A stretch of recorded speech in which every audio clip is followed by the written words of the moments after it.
السلام علیکم ورحمۃ اللہ۔ ناظرین اکرام، میں آپ لوگوں کی خدمت میں یوں حاضر ہوا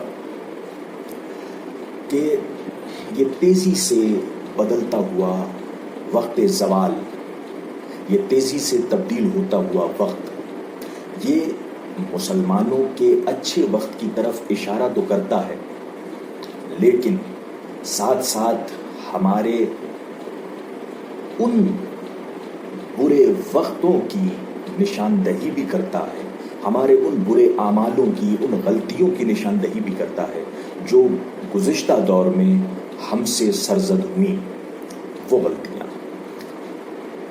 یہ ایک کڑوا سچ ہے جو ہو سکتا ہے کہ کئیوں کو ہضم نہ ہو، لیکن آپ اسے بغور سنیں، بالخصوص جو نوجوان نسل اگر سن رہی ہے تو وہ سنیں، اور وہ یہ ہے کہ آج ہر انسان دو چیزیں اپنی جیب میں لے کر گھومتا ہے، ایک تو کفر کا فتویٰ اور دوسرا غداری کا لیبل۔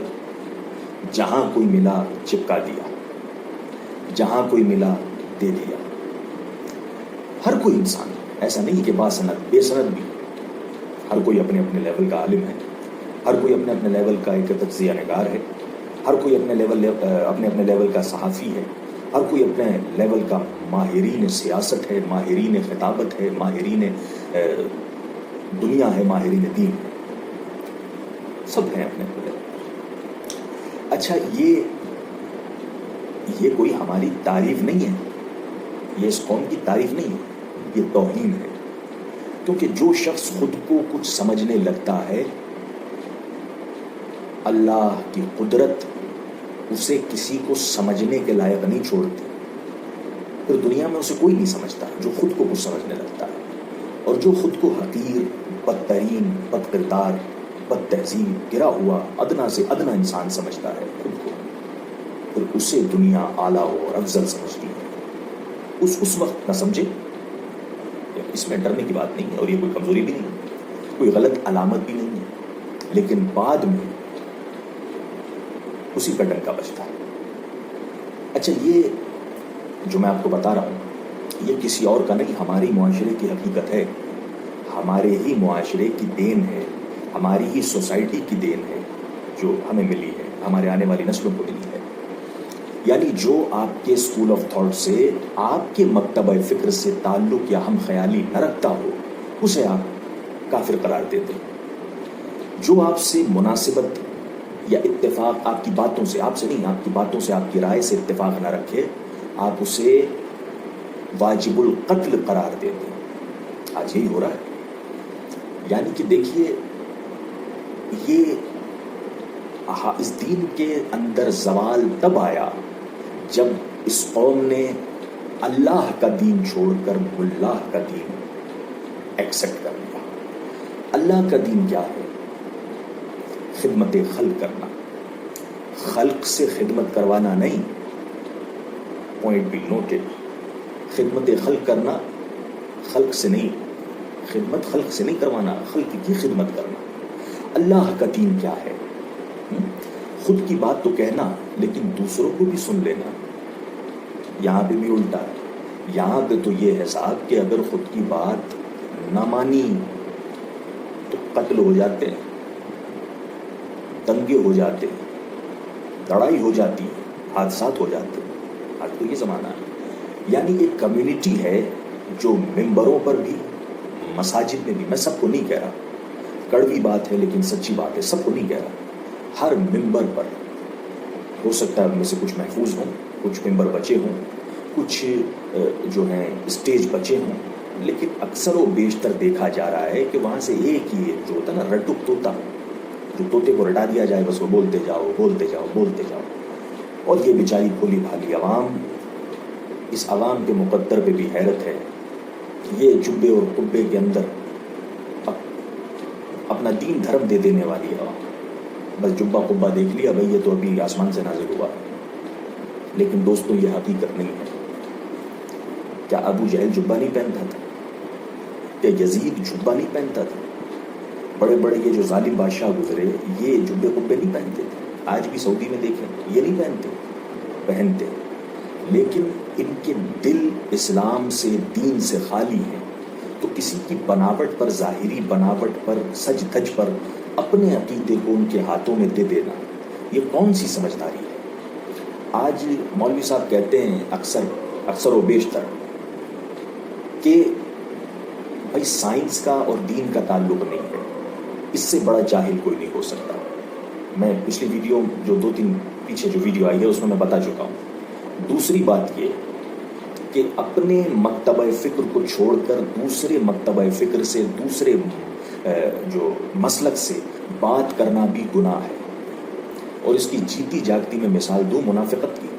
یہ لوگ پہلے کہتے تھے، آپ کے سامنے تو بے شمار مثالیں ہیں یار، کہ ٹی وی حرام، فوٹو حرام، ٹی وی پہ آنا، فوٹو کھنچانا، ویڈیو بنانا حرام۔ آج آپ دیکھیں ان کے چینلوں پہ سب اپنے اپنے تھوپڑے لے کر بیٹھے ہیں وہاں پر اور بھاشن جھاڑ رہے ہیں۔ ہاں، جنہیں دیکھ کے بچے ڈر جائیں، اگر دن میں بھی دیکھ لیں، وہ ٹی وی پر بیٹھ کے بھاشن دے رہے ہیں۔ تو یہ منافقت ہوئی نا، یعنی جیسے خود نے جس کو حرام قرار دیا، بعد میں اسی کو یعنی تھوکا ہوا چاٹ لیا، حرام کھا لیا۔ جسے آپ لوگ حرام قرار دے چکے ہیں، یا تو پھر اسی لیے میں کہتا ہوں یا تو اسٹڈی کریں، آپ اسٹڈی کرتے نہیں اور منہ اٹھا کے بول دیتے ہیں، بعد میں پھر منہ کی کھا کر بیٹھ جاتے ہیں۔ ایسے رہبر جنہیں خود کا پتہ نہ ہو، جنہیں دین دھرم کا پتہ نہ ہو، ان کی قیادت میں چلنا یہ جہالت نہیں ہے تو اور کیا ہے میرے دوستوں؟ اسی لیے کہتے ہیں کہ جب پیر بناؤ، کسی کو لیڈر بناؤ، کسی کو رہبر بناؤ، تو اس کے دن رات، ہر نشیب و فراز، جتنے بھی اینگل سے آپ دیکھ سکتے ہو دیکھ لو، پورا سر سے لے کر پیر تک ایک ایک چیز کو نوٹ کرو، اور جب پورے دل کو تشفی ہو جائے، یقین ہو جائے، پھر اپنا ہاتھ اس کے ہاتھ میں دو، پھر اس کا دامن تھامو۔ لیکن یہاں تو معاملے ہی کچھ اور ہے، یہاں پہ تو مسئلہ ہی کچھ اور ہے۔ آپ سمجھیے اس چیز کو۔ ایک صاحب آئے، انہیں دیکھا، 2 لوگوں سے ان کی تعریف سنی اور ہو گئے صاحب پیچھے، اور ایسے پیچھے ہوئے کہ پھر ان کے علاوہ کچھ نظر ہی نہیں آتا۔ میں اکثر یہ کہتا ہوں آپ سے کہ میں دیکھیے دوسروں کی تو نہیں کہہ سکتا، میں خود اپنی مثال دیتا ہوں آپ کو۔ ہمارے پیر و مرشد جناب بحر العرفان مفتی آفاق احمد صاحب قبلہ دامت برکاتہم العالیہ رحمۃ اللہ علیہ، جن کی ایک جیتی جاگتی مثال میرے سامنے ہے، وہ میں آپ سے شیئر کرنا چاہتا ہوں۔ میں جب حضرت سے ملا پہلی مرتبہ ناگور شریف کی سرزمین پر، صوفی حمید الدین کی سرزمین پر ملا میں پہلی مرتبہ، اور میں نے مرید ہونے کا جو اس وقت طالب علمی کا دور تھا، اور میں نے ان کے سامنے پرستاؤ رکھا کہ حضرت میں مرید ہونا چاہتا ہوں۔ حضرت نے فرمایا کہ ہاں ہو جانا، بعد میں ہو جانا، پھر انشاءاللہ کبھی دیکھیں گے۔ تو یہ ملاقات آئی گئی ہو گئی۔ پھر میں قنوج میں ملا، پھر اسی طرح مسلسل جب میں 4-5 مرتبہ حضرت سے ملا، اور 5 مرتبہ حضرت نے کہا کہ ہو جانا اور دیکھ لو، ہو جانا۔ 5ویں مرتبہ جا کر مجھے اجازت دی کہ اب تم ہو سکتے ہو۔ یعنی اس کا مطلب سمجھے آپ، ان بزرگوں کی جو مصلحت ہے نا، اللہ سمجھتا ہے، یا وہ بندہ جسے ان کی سمجھ ہو، اللہ نے وہ سمجھ اس حادثات کو عطا کی، اور میں نے سمجھا کہ حضرت نے 5-6 مرتبہ انکار کر کے مجھے یہ موقع دیا کہ پہلے مجھے دیکھ لو، پہلے مجھے سمجھ لو، پہلے مجھ پر مکمل یقین اور اعتماد کر لو، اس کے بعد اپنا ہاتھ میرے ہاتھ میں دے لو۔ کل کو ایسا نہ کہنا کہ یار کہاں پھنس گئے۔ لیکن اس کا نتیجہ آپ دیکھیں حضرات گرامی، کہ مجھے پوری، میں اس لیے سب کے محترم ہیں، سب کے مقدس ہیں، سب کے اعلیٰ اور افضل ہیں، سب اپنے اپنے جو رہبر پیر و مرشد، میں سب کی عزت کرتا ہوں، سب کو اللہ ان کو ان کی عقیدتوں کو اور بلند کرے، اگرچہ وہ حق پر ہے۔ تو باقی منافقوں کی تو میں آپ کو پتہ ہے۔ لیکن جب میں نے حضرت کے ہاتھ میں اپنا ہاتھ دیا، ان سے مناسبت ہوئی، ان سے تعلق ہوا، ان سے رشتہ ہوا، ان سے عقیدت ہوئی، اور اس کے بعد زندگی کا نظارہ ہی بدل گیا۔ اس کے بعد زندگی تبدیل ہو گئی۔ ایک عجیب سی روحانیت، عجیب سی ایک دل کی اندر سے جو خوشی، انسان اندر سے خوش نہیں ہوتا اتنی جلدی، باہر سے ظاہری طور پر ہو جائے وہ دنیا کے سامنے، لیکن اندر سے خوشی تب ملتی ہے جب اس کی روح خوش ہو، اس کا دماغ، اس کی ذہنیت، اس کا دل خوش ہو، اور وہ اللہ کے کرم سے آ جائے۔ تو میں بتانا یہ مقصد ہے میرا کہ پہلے آپ دیکھیں، یہ جو رہبر بنے بیٹھے ہیں انہیں کھنگالیں، ان کی تحقیق کریں، ان لوگوں کو سمجھیں۔ اپنے ایمان اور عقیدہ بہت اہم اور قیمتی چیز ہے، یہ ہر کسی کے ہاتھ میں یوں ہی نہیں دی جاتی جیسے آپ لوگ دے رہے ہیں، اور پھر اندھے ہو جاتے ہیں، کچھ سن نہیں سکتے، سننے کی برداشت ختم ہو جاتی ہے۔ بھئی اگر اچھائی سن سکتے ہو تو برائی بھی سننے کی ہمت رکھو نا۔ ان کی اگر پازیٹیوٹی تم دیکھنا پسند کرتے ہو، تم نیگیٹیوٹی بھی دیکھنا پسند کرو نا. مجھے ایک بات بتاؤ، حضور سے بڑا کوئی رہبر اور قائد ہے ہمارے لیے کسی بھی مسلمان کے لیے؟ نہیں ہے نا. تو پھر حضور کے سامنے تو آواز بھی نہیں نکلنی چاہیے. حضور کے سامنے تو صحابہ کو کچھ بولنا ہی نہیں چاہیے تھا. بس حضور کہتے صحابہ کہتے لبیک، حضور کہتے رہتے صحابہ کہتے لبیک. لیکن صحابہ کی ہسٹری پڑھو، صحابہ کی تاریخ پڑھو، وہ سوال کرتے، وہ کوشچن کرتے حضور کی بارگاہ میں. حضور یہ کیسے، حضور یہ کیسے، حضور وہ کیسے، حضور ایسا ہوا تو کیسا ہوگا، حضور آنے والے وقت میں کیسا ہوگا، حضور اس کی کیا مصلحت ہے، حضور اس میں آپ کی کیا مصلحت ہے، آپ کی کیا رائے ہے. وہ سوال کرتے، کوشچن کرتے. اگر صحابہ نے کوشچن نہ کیا ہوتا تو آج ہمیں یہ دین ملتا؟ آج ہمیں یہ بنائی شریعت ملتی؟ نہیں ملتی نا. کیونکہ صحابہ سوال کرتے گئے اور اسے درج کرتے گئے. تو اپنے لیڈر سے عزت کرو، احترام کرو، اس کے نام پہ قربان ہونے کا عقیدہ رکھو. غلط نظر آئے تو پوچھو، صحیح نظر آئے تو پوچھو اس کا کیا معاملہ ہے، یہ کیسے ہے، وہ کیسے ہے. تب آپ کو یقین آئے گا. اور اسے بھی یہ خدشہ، یہ ڈر رہے گا کہ میں کہیں غلط کروں گا تو یہ سارے میرے گلے پڑ جائیں گے.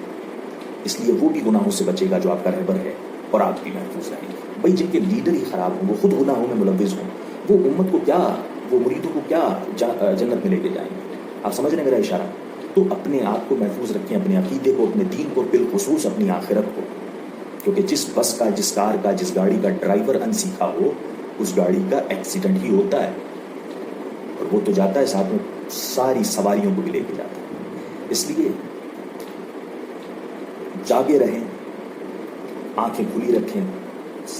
جو یہ آنکھیں ہیں یہ بھی، اور دل کی آنکھیں بھی، اور پہچان کرنا سیکھیں. یہ آپ لوگوں کی بھلائی کے لیے ہے. اگر اس میں بھی کوئی نیگیٹیوٹی ہے تو نیچے کمنٹ باکس میں اپنی بھڑاس نکال لینا، مجھے کوئی فرق نہیں پڑتا. لیکن اگر کچھ سمجھنا چاہتے ہو تو ان باتوں پہ عمل کرنے کی کوشش کرنا. اللہ آپ کو جزائے خیر عطا فرمائے، اور اس طرح کے فتنوں سے، شر سے محفوظ فرمائے، اور نیک جو راہ راست ہے، نیک راستہ ہے، اس پہ چلنے کی توفیق عطا فرمائے، اور آپ کو سچے، پکے اور اچھے با عمل قائد عطا فرمائے. وآخر دعوانا الحمدللہ رب العالمین. السلام علیکم ورحمۃ اللہ.